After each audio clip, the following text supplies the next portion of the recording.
Selamat datang di kanal Cerita Sejarah Nusantara, di mana suara masa lalu kembali bergema lewat narasi yang jujur dan visual yang menggugah.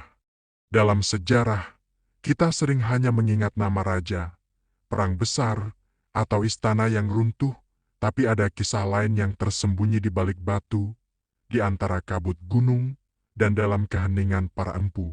Hari ini, kita akan mengikuti jejak terakhir seorang tokoh yang tak tercatat dalam kitab resmi, tapi jejak tangannya masih terasa di dalam logam pusaka Nusantara.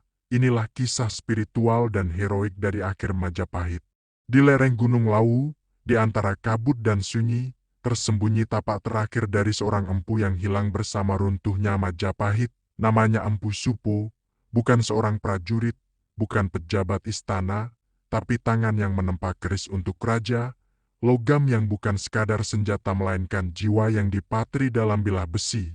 Pada malam terakhir Majapahit, ketika istana terbakar dan para abdi melarikan diri, Empu Supo tidak ikut menyelamatkan pusaka. Ia justru menuju barat, ke kaki gunung, membawa sebilah keris yang belum selesai.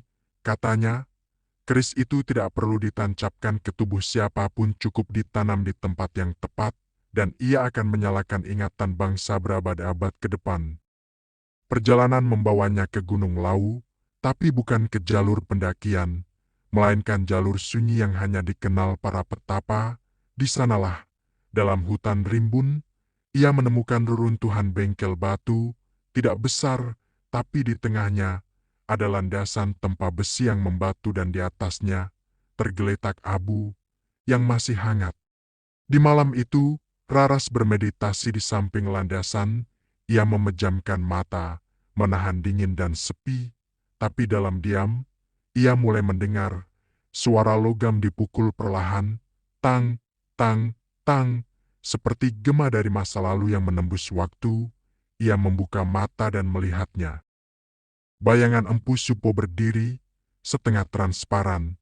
Tubuhnya bergetar dalam cahaya api yang tak terlihat. Ia sedang menempa, bukan dengan palu, tapi dengan tangannya sendiri. Logam itu berdenyut seperti jantung, wajahnya tidak marah, tidak senang, hanya hening seperti seseorang yang tahu bahwa pekerjaannya belum selesai. Raras mendekat, tapi bukan untuk menyentuh.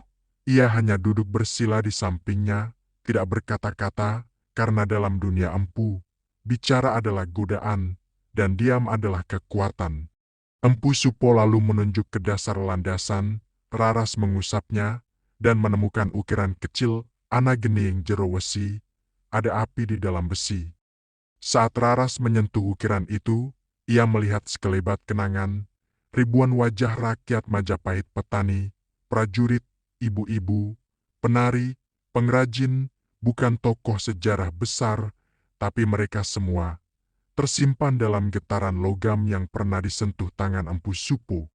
Fajar menyingsing, bayangan sang empu memudar, tapi landasan itu tetap hangat. Raras mengambil sedikit abu dari atas batu, lalu mengikatkannya di ujung kainnya. Ia tidak menemukan keris, tapi ia menemukan suara, suara yang tak terdengar di telinga, tapi membara di dada. Di luar bengkel, ia menancapkan sepotong bambu kecil, lalu menggantungkan kain putih dengan tulisan tangannya sendiri. Keris sejati tak pernah menusuk daging, ia menusuk lupa.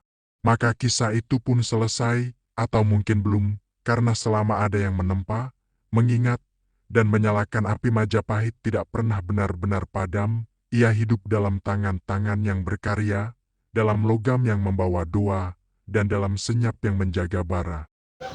Assalamualaikum.